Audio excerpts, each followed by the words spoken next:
All right. Looks like we're live right now. Welcome, guys, to this week's edition of Fights Unwrapped. Okay, to the right of me is obviously my co-host, Mr. Alec Carr. Alec Carr, I think we're what? This is the fifth time we're doing this. In terms of you getting your head, what's called your Twitter handles right. So if you want to plug anything in right now, you may do so, and we'll see if you got it right. So we're 4-0 Yeah, right now. please, 4-0. please don't jinx me. But you guys can always follow me at Alec TD Car, like it's stated right there. That's my personal opinions. It's my personal account. Some off the wall stuff. Please, as I always say, please at me if you have questions. I like getting in arguments. I like getting in debates. It brings me joy to argue. I know that's kind of sadistic, but it really does. You can ask Dustin. um, and then you can also follow me at Fourth and 26 Sports on Twitter as well. That's more just Philadelphia, primarily a lot of Philadelphia stuff you're going to see out of there because we're Philadelphia based. But you will see some national stuff, some fight stuff. I'm going to really start trying to push more fight stuff out of that, more fight content out of there. And it's just retweeting headlines and retweeting my crazy opinions too. And then of course I hop on and off when I can of Hoops Unwrapped as well, talking basketball. So you might see me pop up there every once in a while.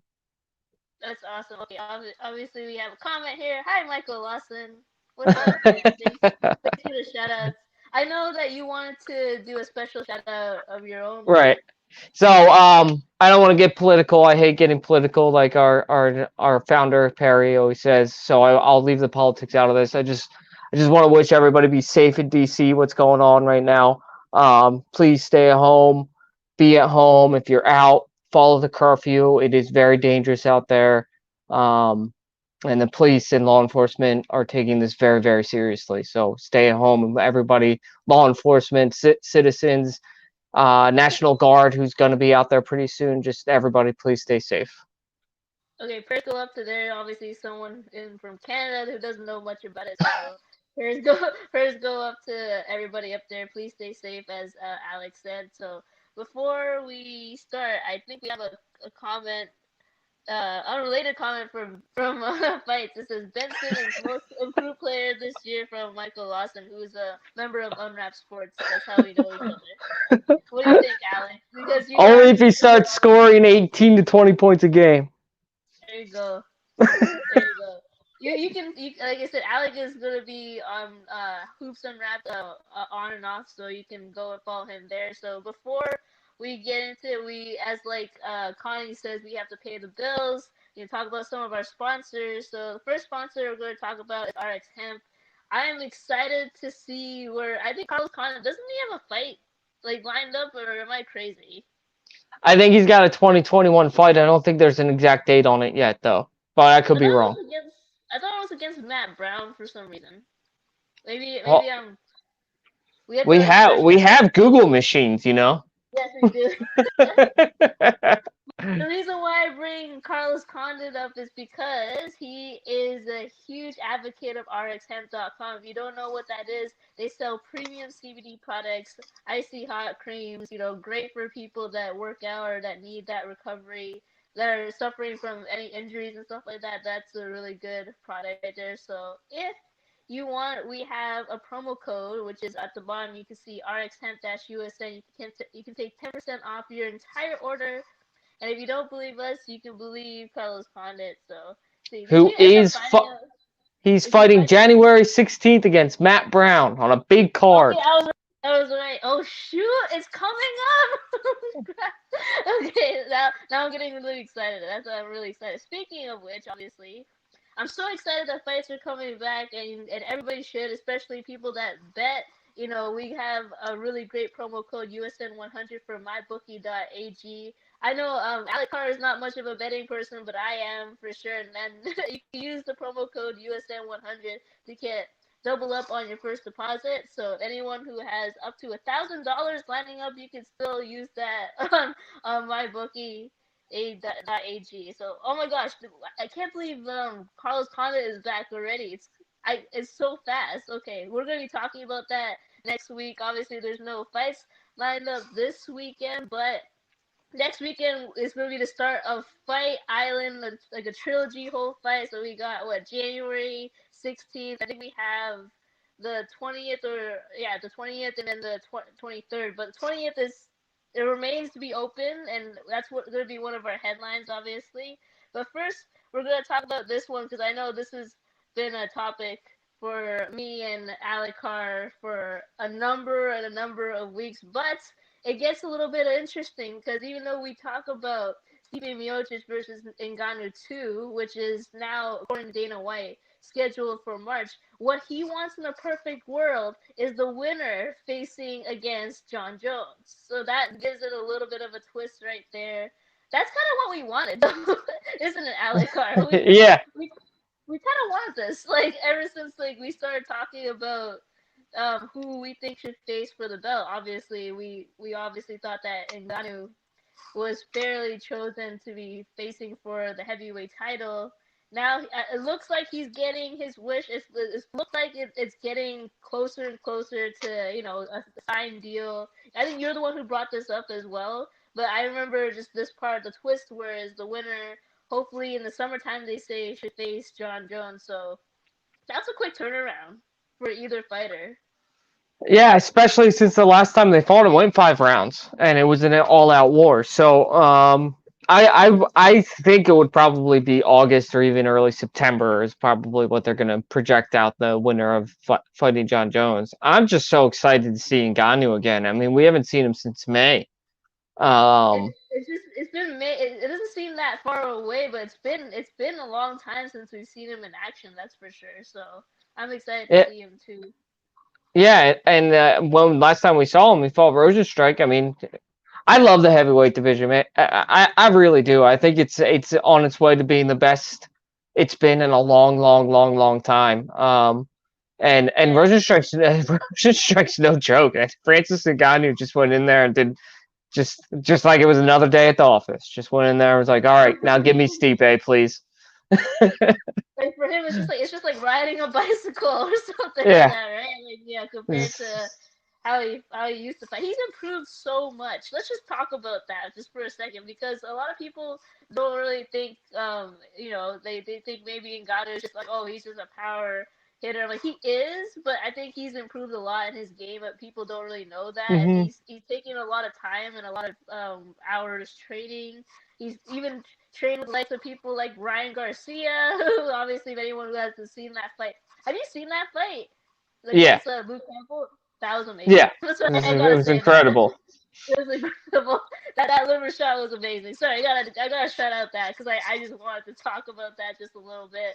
That's for sure. He's the real deal. And so I think that, so it's back to the topic again. Ngannou, I think he's improved a lot in his game. I think Miocic, he can take a lot of shots, but like we said I think the previous week, because we didn't have a show last week, but the week before that, we talked. I think you're the one who brought up, I don't know if Miocic can take that many shots in that many rounds, right? So are you still leaning towards Ngannou, or because like we both love Miocic, we both are a huge fan of Stipe, so you know. I think Stipe is the greatest heavyweight of all time. I really do. I don't know who else would beat him. Maybe, you know, one of my favorite fighters ever, you could say JDS is maybe better than him. Because just you go down Junior Dos Santos's list, it's insane. But I mean, other than that, there's no one else that I could even mention with him. And the thing is that Stipe's got for him is he's a lot more cleaner of a striker than Ngannou. But like you said, I mean, I've seen in Ngannou's videos where he's working on his clinch game. If Ngannou comes in there with a clinch game, it's a wrap. I got to be honest with you. If he has a legitimate clinch game where he can hold Stipe against the cage and land what we call dirty boxing shots and knees to the gut, and looks like an actual technician instead of a guy who's just out there throwing overhands to knock out the world. Yeah. I think it's a wrap. I think Miocic doesn't really even stand a chance against that. What's the likelihood that he's learned that since May? Not very high. That's years and years and years of training that you got to be that good. I I think he will be improved, but I am actually leaning Stipe Miocic. Um, I know I've Okay. kind of flip flopped now, but Yeah. A but the little more I bit. think about it, um, as long as Miocic, listen, he can't take that the same punishment he did in the first fight, and I think he knows that. He knows he can't take that punishment. He's another year old. Well, when was that? 2018. So he's 2 years older. Um, like he's been in wars since then. The last DC fight, you could tell Yeah. the punches were doing more damage than they used to on him. Um, so Yeah. I think he knows that he's got to get. I think he's gonna focus on getting Ngannou up against the cage. Stipe's really good at the dirty boxing. I think that's gonna be his goal for this fight is just to negate because this is and I'll end with this. Okay. This is where Ngannou gets his power from. He's got and not only is he just a mammoth of a man, right? But he's got an extremely long reach and he knows how to do it. And that's why he throws those kind of more looping punches because it gets more power behind those looping punches because of his reach. If Stipe can negate that and get in close and get him in the clinch, he doesn't have that power anymore. So that's what I think. And Miocic, since he is either the best or second best heavyweight of all time, I think he does it. I think he wins this fight. Do you think it's gonna go the distance? Uh, I think that's Miocic's goal. Yeah, I think it's his goal I, too. Yeah. I think his goal is to outlast him and to make him work and to make him and maybe even tire him out. Um, so yeah, I think in order for him to win, it has to go to the distance. It's a I decision. definitely, yeah, for sure. I want to see Ngannou work a little bit more, just because, like, hey, don't get me wrong, okay? I love his overhand punches. I love when he knocks people out. You know, it's probably one of my favorite things to see. But at the same time, I want to see what else is in his arsenal. You know, is his cardio better? That's the number one thing that I'm gonna be looking for sure. I don't know about technique. We'll see, because like obviously we all know. I think Ngannou's game plan, unless he has another one, like you said, it takes a long time to learn all that skill and technique. So not sure how that's gonna fold out. But I feel like Alucard, you're like you're tied up between, like, you know, some weeks you say Ngannou, some weeks you say Miocic. So I've been literally bringing this headline up because number one, it's not technically official yet. Number two, I want to see like, you know, towards the I'm week, you know, who I'm you're leaning calling towards. it. I'll pick it right now. I'm picking Miocic. I'm not You're picking changing. I'm Miocic. picking Okay. Miocic. Okay, I know After you're further review, even further review, this is like our third time talking about this fight. After further review, I have really yeah. looked at it, and I think Miocic. I think there's a clear path to victory because that's what I like to look at when I'm looking at fights. Who has the clear path to victory? And Miocic honestly does because then Ngannou's path to victory is knocking him out, whereas Miocic can break him down technically. So that's who I got to go with. And see, I wouldn't be surprised as well if Miocic gets hit by Ngannou's power. So like for me, it's a toss up. I still haven't picked the winner yet, but I'm leaning towards Miocic just because technically he's better. Now my other part of this whole headline is that the winner gets to face John Jones, right? So okay, let's just say hypothetically Miocic wins this battle. Okay, who I know this is your now this gets a little bit difficult because I know that me and you are huge John Jones fans, and obviously we always praise him in terms of like his skill and his level of competition in the octagon. Not We're not talking about outside the octagon, we're talking about inside the octagon, people. And so what do you think? Do you think either man stands a chance against John Jones? Now the last 2 weeks, I believe we talked about the only person that you thought that was a threat towards John Jones was Francis Ngannou, just because of that power and that reach. You know, obviously the reach advantage and power as well, like that. He has both of them. So do you think? that if Miocic wins this battle, do you think that he can win against John Jones? No. No, no. It's the That's shortest very answer you've ever gotten from me. No. That's pretty much Listen, that.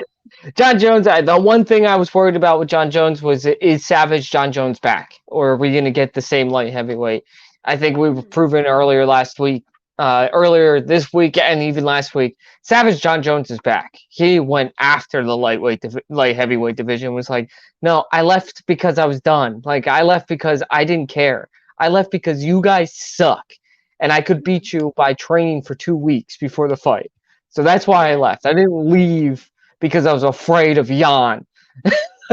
I left, or afraid of Dominic Reyes. I left to fight the monsters up at heavyweight. That's why I left. And that statement alone, when he said I left to fight the monsters up at heavyweight, I was like, all right, Savage John is back. He's going to go in there. He's not worried about anybody's power. He's not worried about anybody, really. Mhm. John Jones, at the peak of his career, is not worried about anybody. And he shouldn't be, because he's maybe the greatest of all time. Um, Yeah. Yeah. but so yeah, no, and I don't know if Francis Ngannou actually does have the reach advantage, because John Well, Jones he has has an like an advantage. Yeah. He has an advantage, that's for sure, compared to Stipe. I would say, like in terms oh of like he has yes, both the power. Yeah, he has both the power and the reach advantage. So like he has both those. I think that's the reason why we thought that maybe there'd be a threat right there, mostly because of his power as hmm well, right? So yeah, that's what I meant by reach yeah, advantage. So and Stipe, honestly, as much as I love Stipe and you love Stipe, Stipe is a tactician. He's a guy that's going to break you down with punches. He's going to hit you in the body, and that's what he's going to do. You can't do that against John. It doesn't matter what. And Stipe is not the biggest heavyweight anyway. So I mean, John, I think that the easier fight for John Jones is honestly Stipe Miocic. I mean, yeah, because like John's not gonna let that happen for sure. It's gonna be really hard to catch John, especially in the clinch, because he's so good at he knows how to use his reach for sure. So okay, that's an easy question that I asked like Alexar. So obviously, as this fight gets closer and closer, we will be monitoring. Pretty much, hopefully, it gets official very soon, just because we've been waiting for this fight to happen for a long, long time. So the next headline we are going to be talking about is an exciting one because it's on the same freaking card as McGregor versus Poirier 2. So that's right. Michael Chandler finally making his debut against none other than, I believe, number 6 or 7 seed Dan Hooker. So there you go. I mean, I think we talked about this like 2 weeks ago a little bit, but now it's official. Now we can say yes, and now it's on the same card as another lightweight division fight. So that's obviously really, you know, I guess you could say important because I'll talk about this in a little bit, but you're leaning towards Chandler? I know that for sure against Dan Hooker. I But am, Dan and Hooker's gonna Dutch. put up a fight. He's gonna put up a fight. That's for sure. Yeah. So Oh yeah, definitely. It's gonna be a great fight either way. But I know Dustin's probably gonna watch this. If he's not watching it now, he'll watch it later. You guys have, to the viewers, you've seen Dustin on here a couple of times, and he's in our fights chat. Um, and he might be going crazy when I say this because I have a strong stance against Bellator versus UFC. Um, but Chandler, I think, is just a different breed. I think, I don't know how well he can do against the top people in the UFC, but there's a right. big drop off between number 5 and number 6 in this division. A huge drop Yeah. off. As much as I love Dan Hooker, he got pieced up by Dustin Poirier, which is not. I mean, that's not a discredit to him. We're talking about the number 2 fighter in the division. He got, Right. honestly, probably lost against Paul Felder, even though it went down as a win. Um, I so agree. and the fight against Edson Barboza. And so we've got a little bit of a trend here that when he's starting to fight these higher end fighters, he's not performing as well as we're used to seeing Hooker fight. Um, which, I mean, could change. He's still a rather young guy, but Michael Chandler, I mean, you were talking about this before. Has Hooker fought somebody like Chandler? And he fought Alec Quinta and lost. So I mean, no, Yeah. sorry, won. I'm sorry, won. Yeah. He won One. that One. fight. One. Yeah. Yes. Yeah. But I mean, Chandler is a guy that if he's in trouble, and Hooker's got elite striking, don't get me wrong, elite striking. But if Chandler's in trouble, he can lay on you. He can just lay on you Yeah. and win the fight with points. He doesn't have to. He's got good hands, but he can literally just take you down. And I don't know if Dan Hooker's got good enough defense on the ground for that. We were Um, talking about that. We were talking about that right before the stream. Mr. Alucard and I were talking about how we haven't really seen it, so we don't really know, and so that's probably why I'm leaning towards Michael Chandler as well for this fight. right. I just think it's stylistically a bad matchup for Hooker. Now Hooker's going to make it a good fight, like all of his fights are. Like even when he lost to Barboza, that was still a great fun. That was a fun That fight to was a watch. great fight. Oh yeah. Yeah. Oh yeah. Uh, and he has a way of using boxing and kickboxing that just is very very entertaining. But I do think once he gets in trouble, Chandler's going to take this to the ground, and I think it might be a wrap after that. Because, like you said, and like we've talked about before, we haven't seen Hooker really defend that. Yeah. Exactly. So that's a question. That's a huge question mark. That's why I'm going to be safe. I guess you could say I think I'm being safe in terms of picking Michael Chandler. He also has really good wrestling too. Like if anyone has watched any of the Bellator fights and stuff like that, he has really good ground game. So and he's overall like he's very well rounded, in my opinion. So I always pick the more well rounded fighter. He's smart Mm-hmm. as well. He's been waiting for this for a long time for the debut of his UFC 10, debut. 10 years. So 10 years. Yep. I don't know if people know the story behind Chandler. He was when 10 years ago he had a choice between Bellator and the UFC, and he said in one of his interviews one of his biggest regrets was going Bellator, and he got locked into a 10-year contract and he wasn't able to get out of it. So could have been a UFC fighter from the jump. So let's not get that twisted. But yeah, I'm super excited to finally see him debut in the UFC. All right, so we're obviously Chandler 2, and then obviously Dustin in our chats is thinking Chandler might get an L from Hooker. So there you go, 2-1 for sure. So we will see come January 23rd, which is not too far away. You think about that; it's already January 6th. So we're already on our way there. If anyone does not know, next week is going to be Max Holloway versus Calvin Kattar, which I'm excited about, and then obviously apparently what's called Carlos Condit is on that card as well that we just realized against Matt Brown. So that's gonna be a fun matchup, and we'll be talking about that next week. So now, okay, obviously we were talking about really fun matchups that are coming up, but unfortunately, I'm gonna have to down the mood just a little bit because we're gonna be talking about a fight that's supposed to be happening in 14 days, but unfortunately, it got canceled again because of circumstances, COVID circumstances. It might just be cursed at the end of the day. We're talking about Chimaev versus Edwards. That's right. That was supposed to be the January 20th, on the January 20th card, I believe. So unfortunately, it's scrapped because Chimaev got COVID as well. Because Edwards got COVID first, and then Chimaev got COVID. And unfortunately, this whole bout is just it's just gone. Unfortunately, we can't get hyped about that. I know Alec Carr, you were more hyped about this fight probably than I was. So like, tell me about your sentiments about this fight. Do you think it's cursed? Do you just think that it's just because of COVID, this whole bad luck that we're having, with everything that's going on in the world? Yeah, I've jokingly said that in our chat, right? That the it's the cursed Yeah. fight. I don't know if this is a big enough fight to use the word cursed. It just seems like every time we get close to it, something happens. Um, Yeah. uh, Yeah. Edwards said that he wanted to fight anyway, but the UFC denied him another fighter because of the short notice, which maybe they didn't have a backup plan. It sounds like, which is a shame because I love watching that guy fight. But I was super excited because we haven't seen Chimaev against a legit talent like Edwards yet. So it's a shame that it won't happen. I even though I don't necessarily like his antics outside of the octagon, I wish Chimaev to get well soon, get back. Sounds like he's really struggling with COVID. He's had severe weight loss. He also is having some issues with his lungs, as you alluded to Yeah. before we started.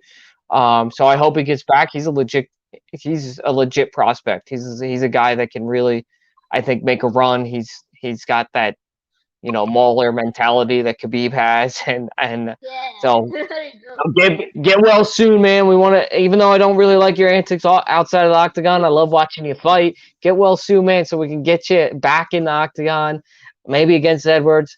Maybe we see it against somebody else. I don't know. But yeah, I can't wait for that guy to be back.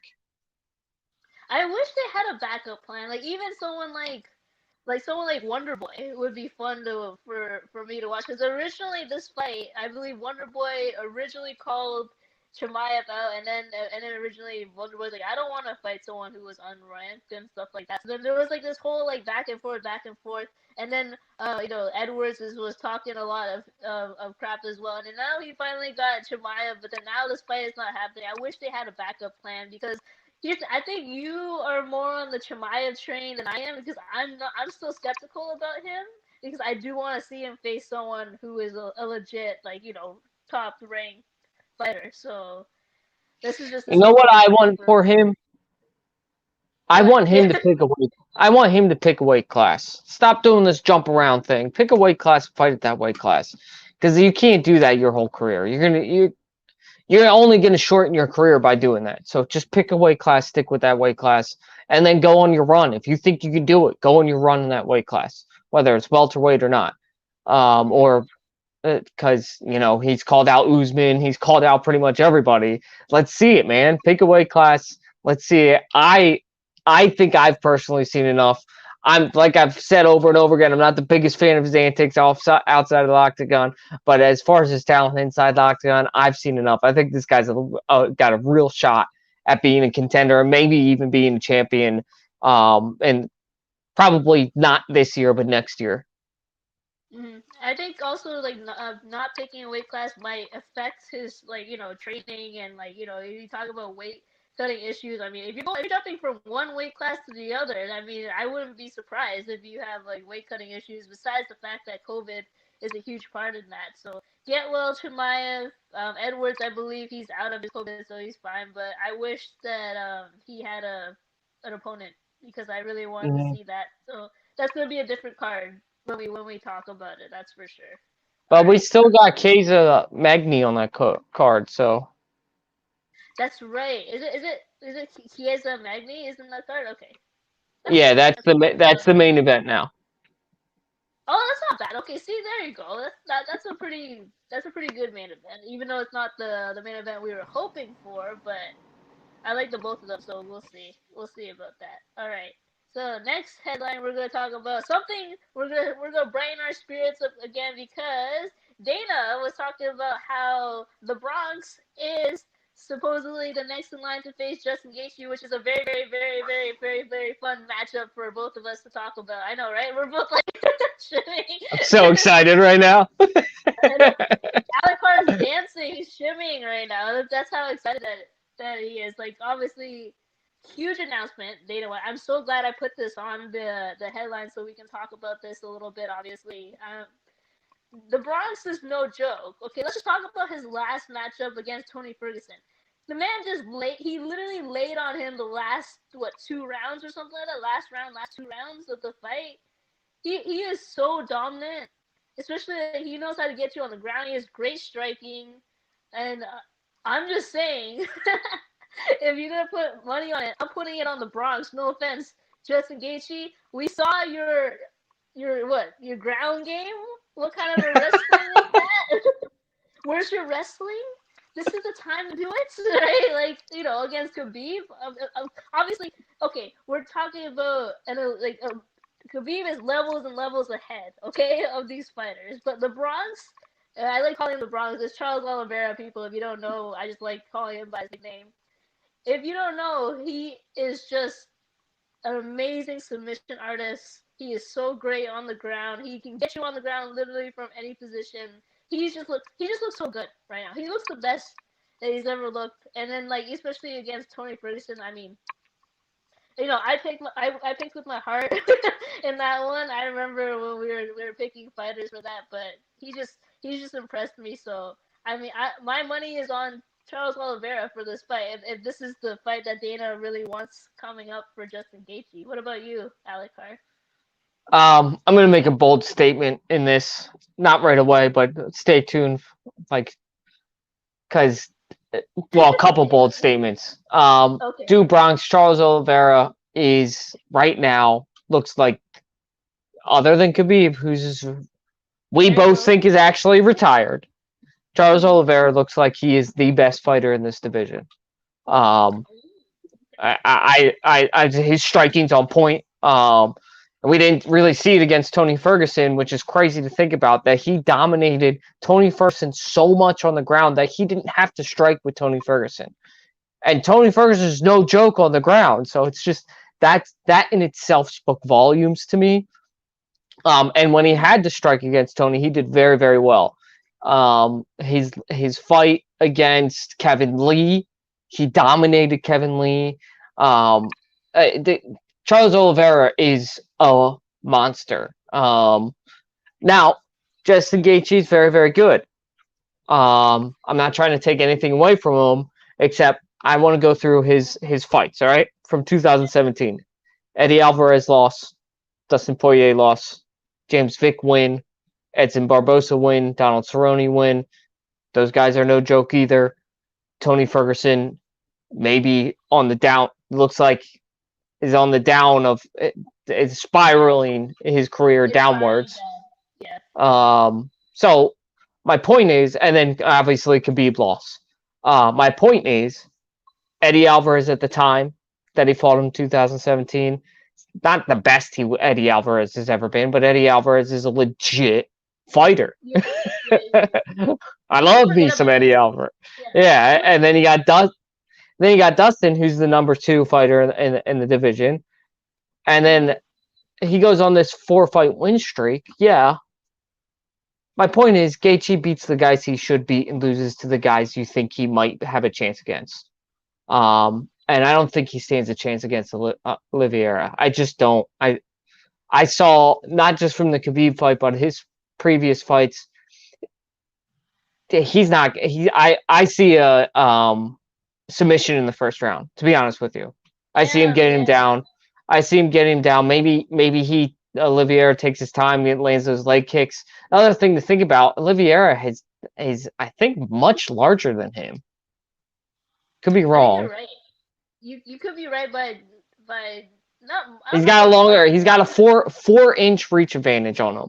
So he's Wow. gonna keep him away with kicks, and then he's gonna take him down and choke him out probably. Yeah. Gaethje, you're a good fighter. You're fun to watch, but you just, as some of my friends say, and I've heard that in our unwrapped chats, he just ain't it. You just ain't it, dude. I'm sorry. I think um, yeah. After the Khabib fight, we just with our whole perception of Justin Gaethje, I just honestly, I'm gonna say this, and this sounds kind of harsh, and maybe I am being a little bit harsh when I say this, but I feel like after the Khabib fight, he just looks so kind of one dimensional. Because you know why? Because I don't see. They brag all the time. They advertise his wrestling game, but we never see it. We never see it, and never. then so and that's why I think that he's one dimensional, even though I know technically he's not, right? But then when you look at like the Khabib fight, you look at like how much they hyped up this wrestling. There's everyone like, oh, he can wrestle too. Oh, he can wrestle too. Oh, he can wrestle too. But then like we never see any of that. And then when he's on the ground, it's like rudimentary jujitsu that he didn't know about. Like a lot of my friends that are like, obviously they train jujitsu. They're like, even like they're not super skilled, obviously to the point of Khabib, but they even said like, how did you not know in that position that he can get you to that to that choke? So like that's what I mean by like I just say that Justin Gaethje looks kind of one dimensional to me right now. Yeah, So I have a question for you. Where do you yeah. think Gaethje is in the rankings at the end of 2021?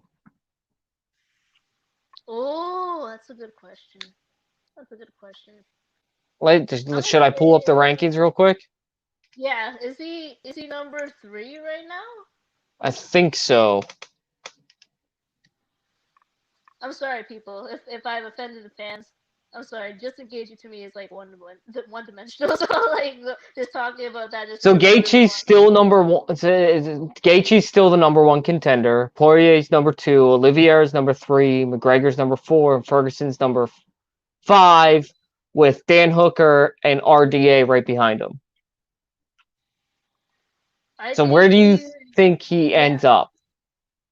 I think he might be number 5. You, I'm Yeah, just because this like is I see like Poirier, Connor, I see Oliveira obviously, and after this fight like just rising up. If this fight actually goes into fruition, I think he'll go in the rankings really high.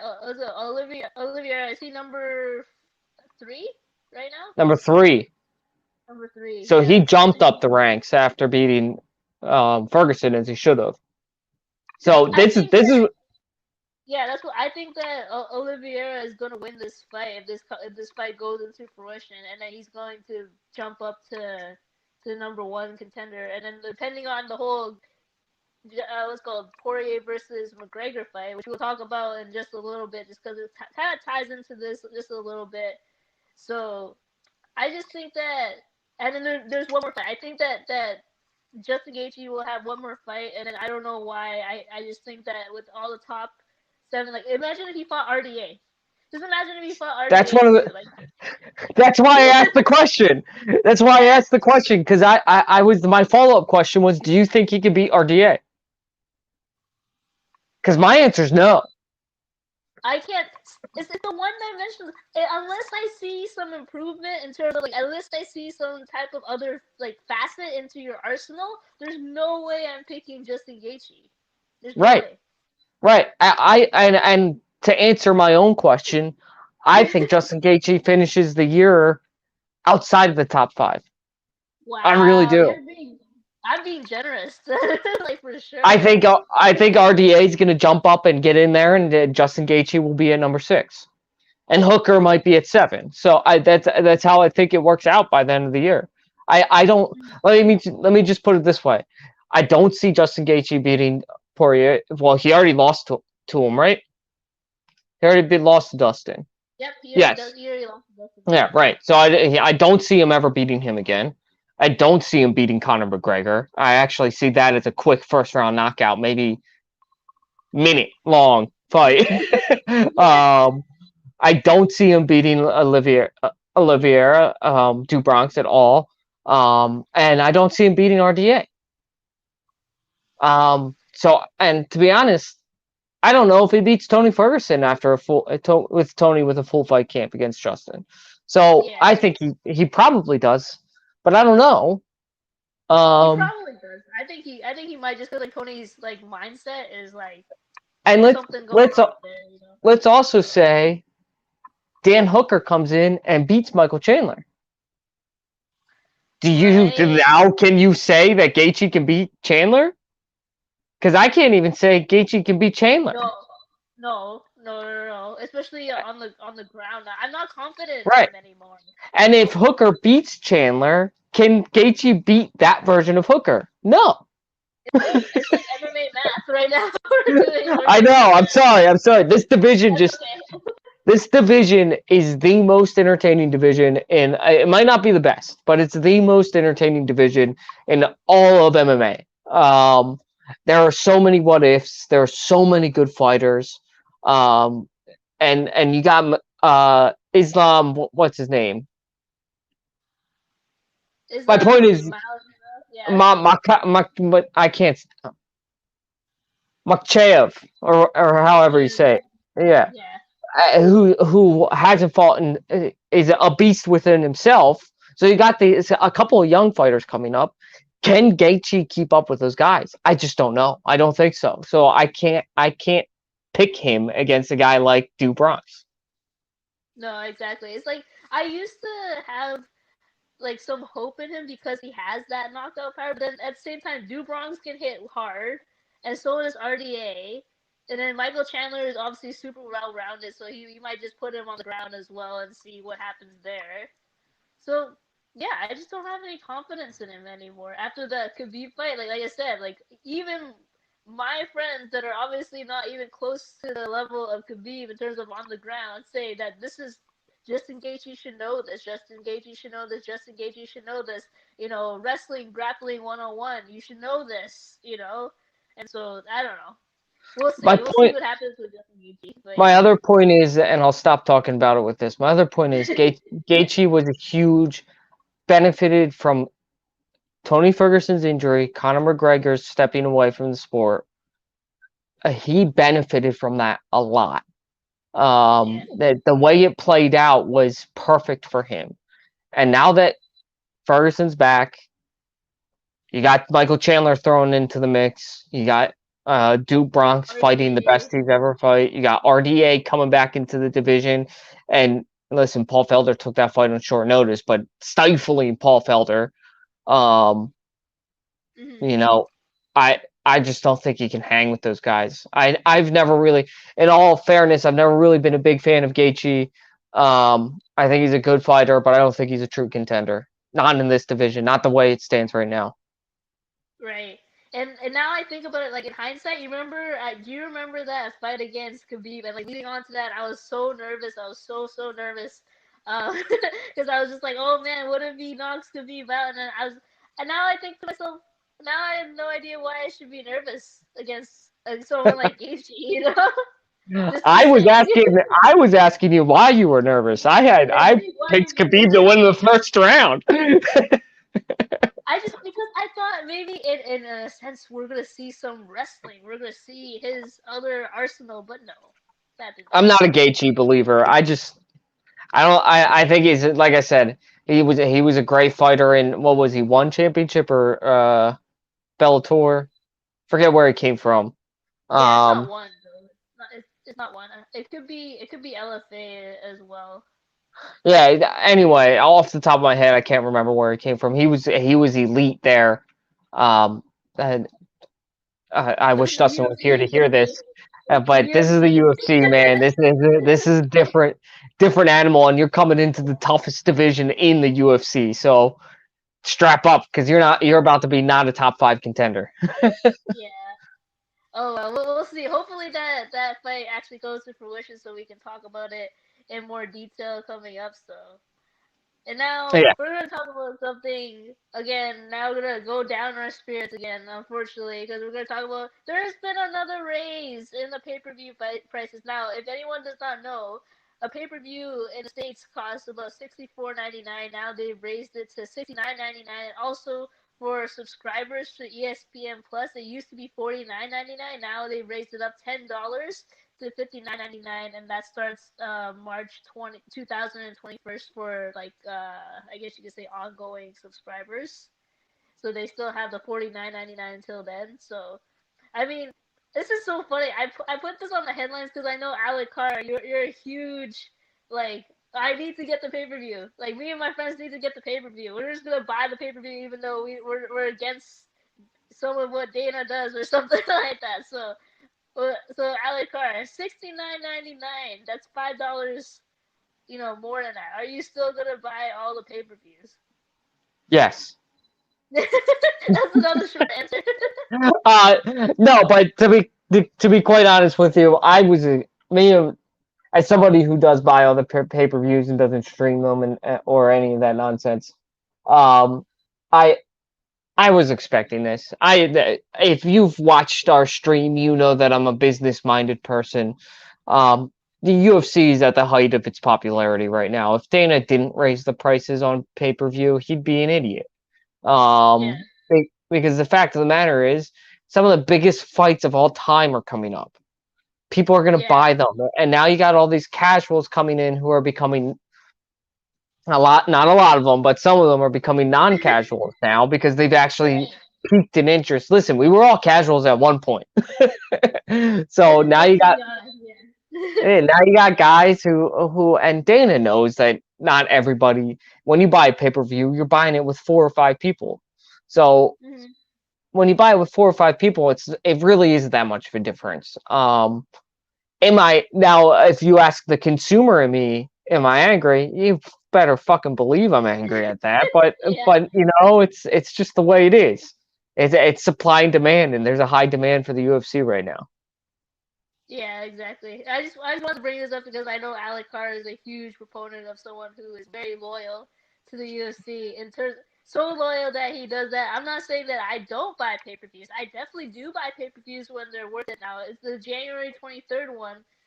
It's looking really good. Like I might buy that pay-per-view. I'm not gonna lie. That one looks really good. That one looks really promising. But I guess for you, because like you didn't see this as a surprise at all, because you have that business mindset, like going into talking about like the raise in prices and stuff like that. So, but a lot of people are outraged. Obviously, a lot of consumers are outraged, especially the hardcore fans, not having a fun time talking about it on the MMA Twitter. That's for sure. I know there's Yeah, there's a lot of comments on that. but what I would say to them, and please at me, like I say at the beginning of every show, I love controversy. I love getting in arguments. So please at me about this. Are you still gonna buy it? Because I bet you 9 out of 10 of you are gonna say yes. So, Mm-hmm. I listen. I'm pissed too, but and it doesn't matter what I am. I'm still gonna buy it. I love the product. I'm gonna buy the product. That's just how it works in sports. I mean, the NFL is the same way.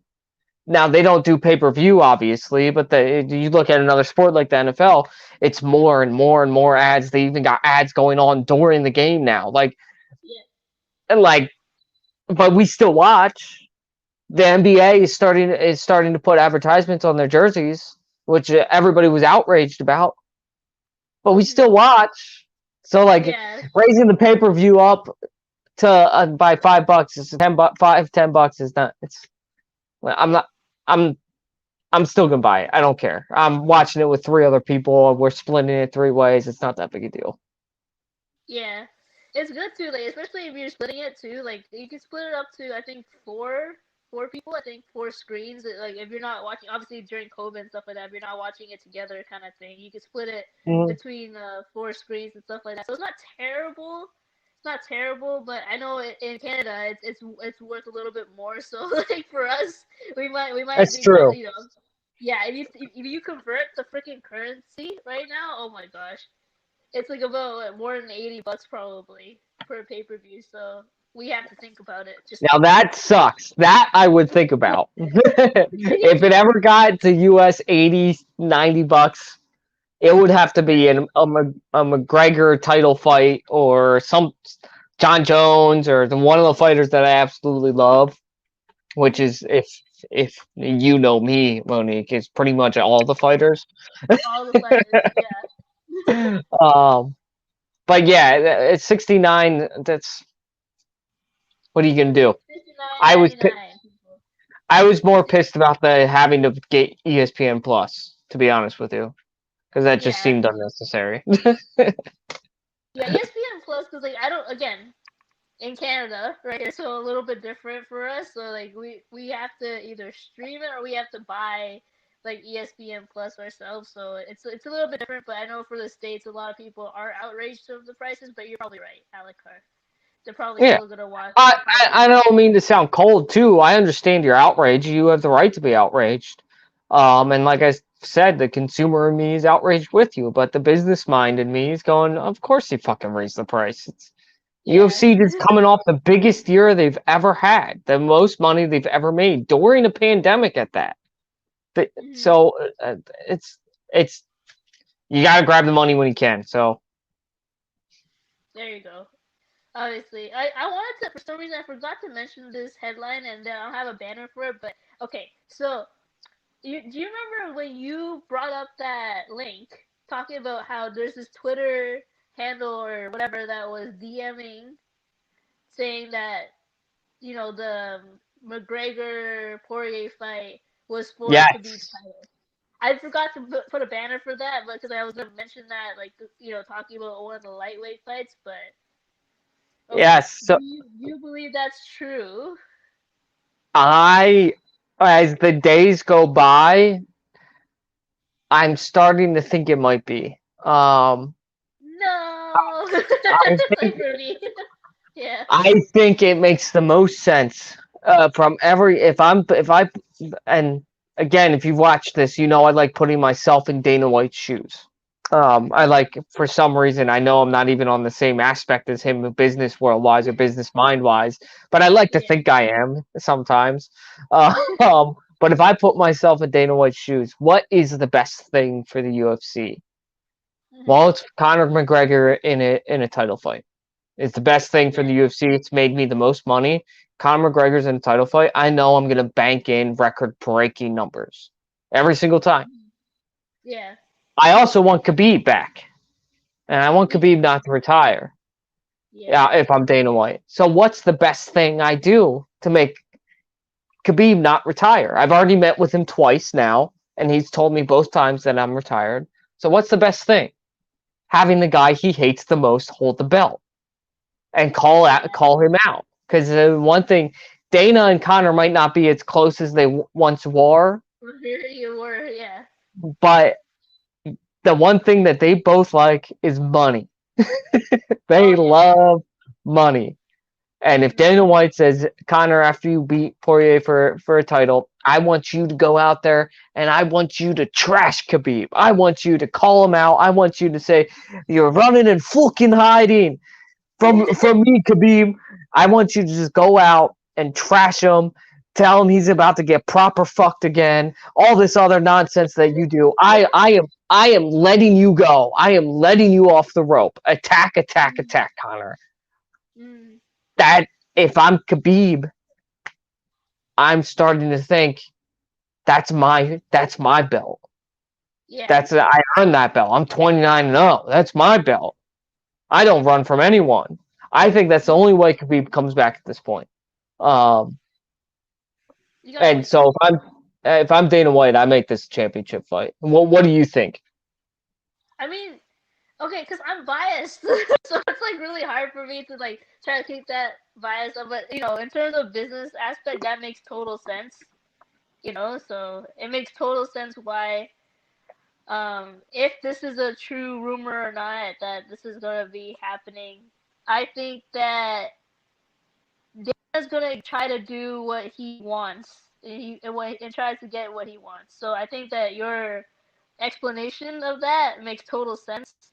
I don't know. Khabib is very stubborn as well, so like for me, I don't know if that's gonna work personally. Maybe it's just like, okay, that's fine. I already made my peace with it. I'm already moving on to my other promotion. That And I'm. he very well could.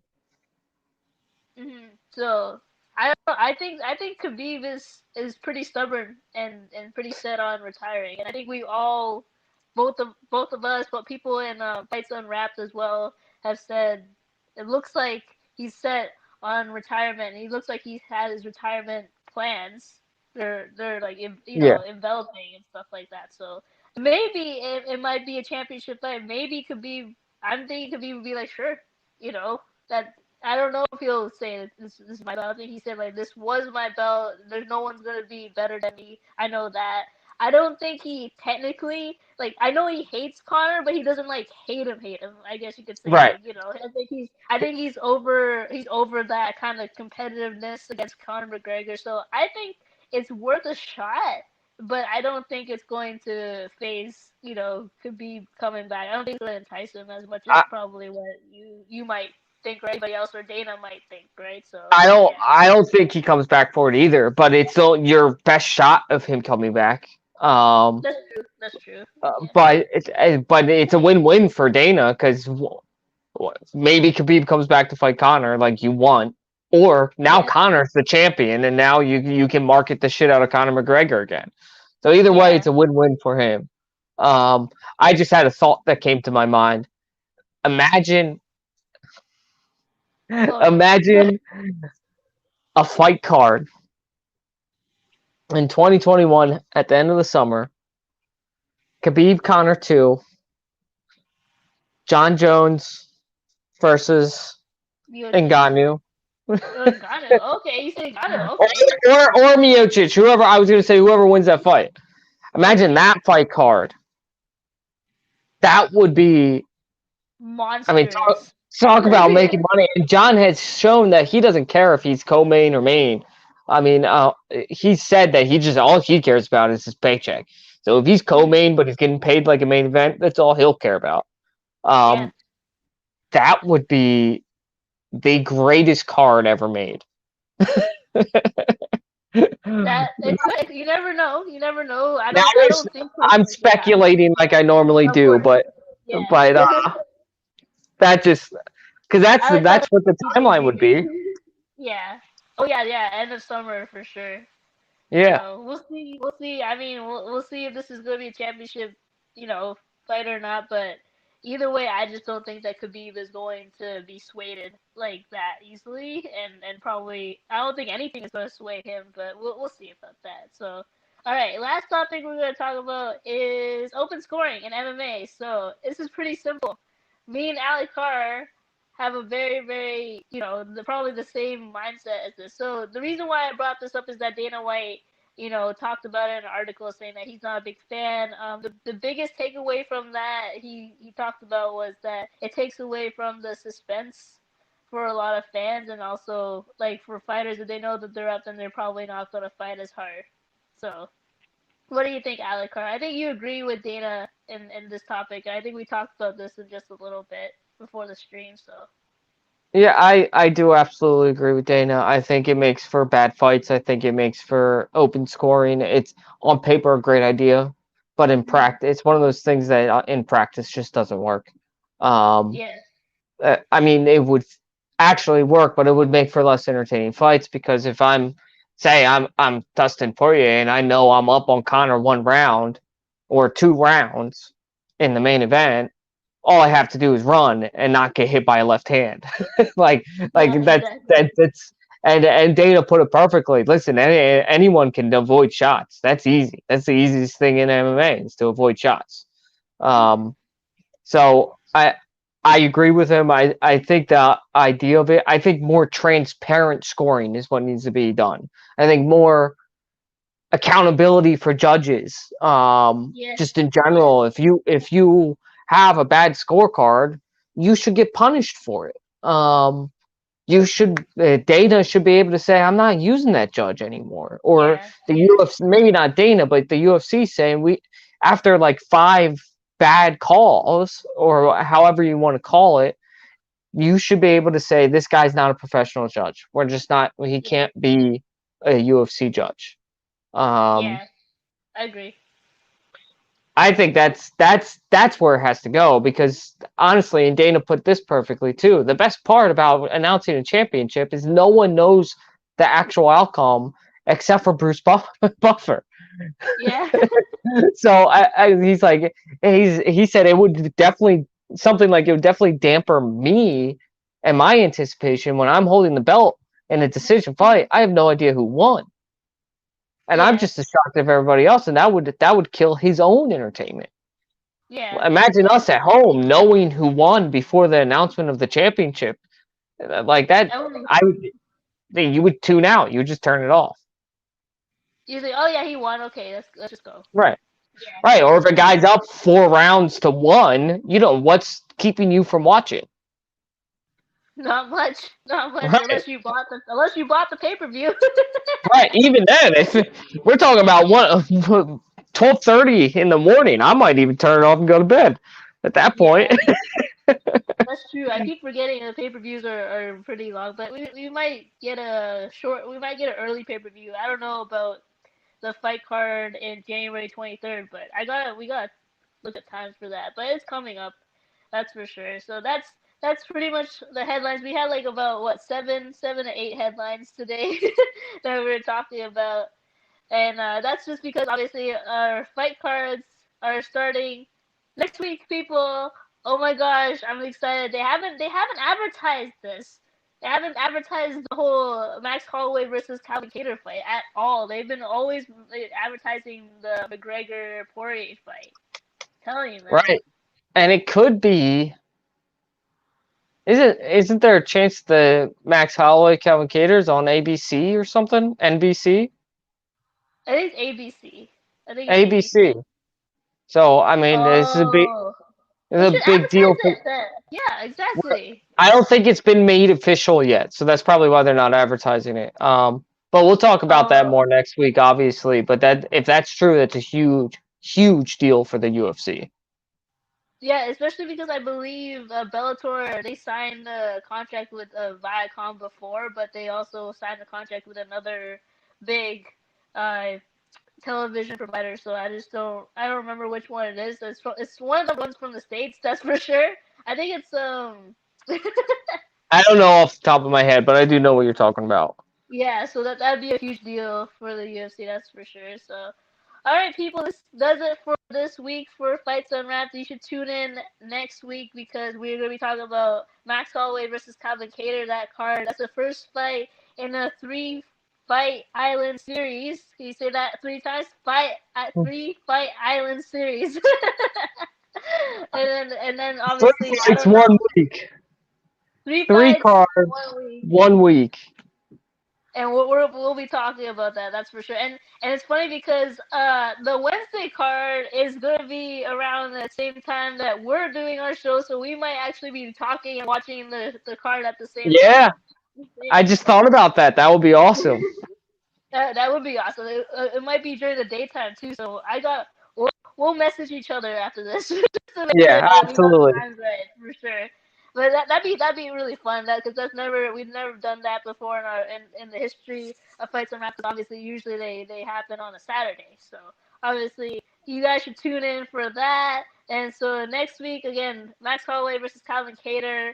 And thank you to my co-host, obviously Alec TD Carr, for people that want to know his handle right there, and obviously, Fourth and 26 Sports for any Philadelphia Philly fans out there and opinions that you want to talk about sports, even fighting. Even Akbar said he's going to push some fight content from there, so stay tuned for that. So for everyone, have a great night, and then tune in next week for the first 3 fights in a week. Bye, everybody.